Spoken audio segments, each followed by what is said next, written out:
pagi Cemeli, dan selamat pagi juga teman-teman. Hari ini saya dan Chris akan menjelaskan mengenai modul 3, yaitu Cloud Service and Instance States. Oke, yang pertama adalah Amazon Elastic Compute Cloud atau Amazon EC2. Ini adalah kurang lebih itu sebuah layanan AWS yang dimana si pengguna itu bisa menyewa komputasi virtual yang scalable dalam lingkungan cloud AWS.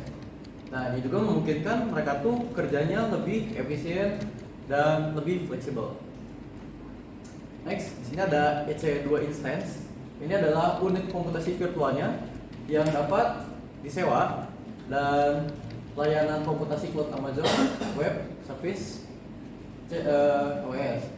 Nah, EC2 instance ini memungkinkan pengguna untuk menjalankan aplikasi dan beban kerjanya di lingkungan cloud AWS tanpa harus mengelola infrastrukturnya secara langsung. Oke, nah next di sini ada Amazon Elastic Block Store atau Amazon EBS. Kurang lebih ini tuh sebuah penyimpanan blok untuk si Amazon EC2-nya. Nah, kurang lebih ini tuh Amazon EBS itu memungkinkan pengguna untuk menyimpan data yang persisten di dalam volume blok. Ya, kurang lebih ini penyimpanan blok namun terpisah dari si fisiknya. Nah, ini instance store volume. Nah, kalau ini jenis penyimpanan yang tersedia untuk instance Amazon Elastic Compute atau yang tadi Amazon EC2. Nah, ini adalah penyimpanan lokal yang terpasang secara langsung dengan fisiknya instance EC2. Berbeda dengan Amazon yang tadi sebelumnya, yaitu Amazon EBS yang menyediakan penyimpanan blok terpisah yang persisten. Lalu selanjutnya adalah AMI atau Amazon Machine Image. Nah, ini tuh template virtual yang digunakan untuk membuat instance di layanan Amazon atau Amazon EC2. AMI ini mencakup sistem operasi, aplikasi, pengaturan yang diperlukan untuk Amazon EC2. Lalu next ini ada IPv4 and IPv6. Nah, ini tuh kurang lebih adalah protokol internet. IPv4 itu adalah protokol internet yang digunakan untuk mengidentifikasi dan mengarahkan data melalui jaringan komputer. Nah, untuk IPv6 sama aja namun lebih sempurna atau kurang lebih hasil perkembangan dari IPv4. Ini tuh IPv6 itu untuk mengatasi kekurangan-kekurangan yang ada pada IPv4, maka terciptalah IPv6. Nah, lalu yang terakhir adalah Elastic IP Address yang merupakan alamat IP versi 4 statis yang dirancang untuk komputasi awan dinamis yang dikaitkan dengan akun Amazon Web Service. Alamat IP elastis tetap berada di tempatnya melalui kejadian yang biasanya menyebabkan alamat berubah, seperti menghentikan atau memulai ulang instance. Lalu latar belakang dan kesalahpahaman. Nah, jadi teknologi cloud memiliki kelebihan, yaitu membayar sesuai kebutuhan Anda. Nah, jadi untuk memungkinkan hal ini, biaya virtual machine di AWS dipecah menjadi status yang dilalui oleh instance selama masa pakainya. Saat Anda meluncurkan sebuah instance di cloud, server akan berkembang melalui berbagai status. Nah, jadi misalkan pada saat pertama kali Anda meluncurkan sebuah instance tersebut akan memasuki status tertunda atau pending. Nah, maksudnya adalah AWS sedang menyiapkan instance Anda dan Anda belum dapat mengaksesnya. Kemudian setelah instance siap untuk Anda, instance tersebut memasuki status berjalan atau running. Nah, kemudian Anda dapat membuka instance yang sedang berjalan dan menggunakannya seperti Anda menggunakan komputer. Kemudian segera setelah instance Anda bertransisi ke status berjalan atau running, Anda akan ditagih setiap detiknya dengan minimum 1 menit yang Anda gunakan untuk tetap menjalankan instance. Kemudian, ketika Anda tidak lagi menggunakan instance, seharusnya Anda menghentikan atau mengakhirinya. Segera setelah status instance berubah menjadi dimatikan atau dihentikan. Kemudian Anda tidak akan dikenakan biaya lagi untuk instance tersebut. Kemudian, berikut ini adalah tabel yang memperlihatkan efek menghentikan dan memulai ulang sebuah instance. Nah, jadi ketika host komputer di reboot, maka mesin virtual berada di komputer host yang sama. Kemudian ketika melakukan stop atau start, kebanyakan kasus instance pindah ke komputer host yang baru, kecuali tidak ada masalah di komputer host yang sama.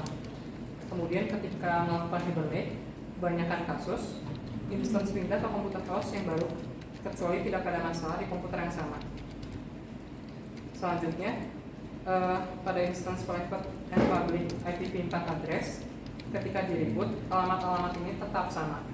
Kemudian, ketika di stop atau di start, instance ini menyimpan alamat IPv4 pribadinya. Kemudian instance mendapatkan alamat IPv4 publik baru, kecuali jika instance tersebut memiliki alamat IP elastis yang tidak berubah selama penghentian atau permulaan. Kemudian hal ini juga berlaku ketika melakukan hibernate. Lalu yang terakhir adalah elastic IP4 address atau IPv4. Ketika melakukan reboot, IPv4 ini akan alamat IP elastis tetap dikaitkan dengan instance. Lalu ketika di stop atau di start, alamat IP elastis tetap dikaitkan dengan instance. Hal ini juga berlaku ketika melakukan hibernate. Nah, selanjutnya adalah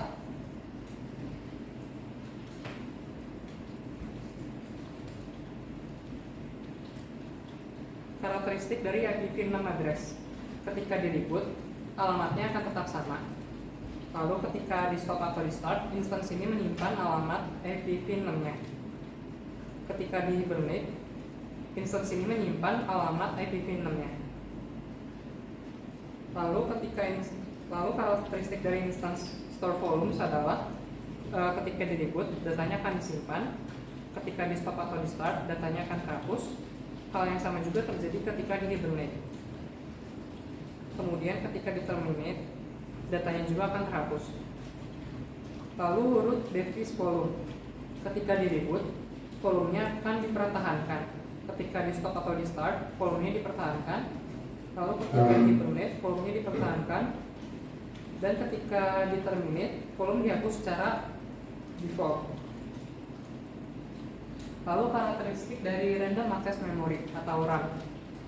Ketika di reboot, RAM akan terhapus. Kemudian ketika di stop atau di start, RAM akan terhapus. Dan ketika di hibernate, RAM disimpan ke file di volume root. Lalu ketika di terminate, RAM juga akan terhapus. Lalu yang terakhir adalah billing. Ketika billing di reboot, jam penagihan instance tidak berubah. Lalu ketika di stop atau di start, instance akan berhenti dikenakan biaya untuk suatu instance segera setelah statusnya berubah menjadi berhenti. Kemudian setiap kali berubah, instance bertransisi dari berhenti menjadi berjalan, dimulai dari periode penagihan instance baru, menagih minimal 1 menit setiap kali Anda memulai ulang instance Anda. Kemudian ketika di hibernate, kalian akan dikenakan biaya saat instance berada dalam status berhenti. Namun berhenti dikenakan biaya saat instance berada di dalam status dihentikan. Setiap kali sebuah instance bertransisi dari berhenti menjadi berjalan, jadi AWS akan memulai periode penagihan instance baru yang menagih setiap minimal 1 menit setiap kali Anda memulai ulang instance Anda. Dan yang terakhir adalah ketika di terminate, instance akan berhenti dikenakan biaya segera setelah statusnya berubah menjadi dimatikan. Sekian dari presentasi kami.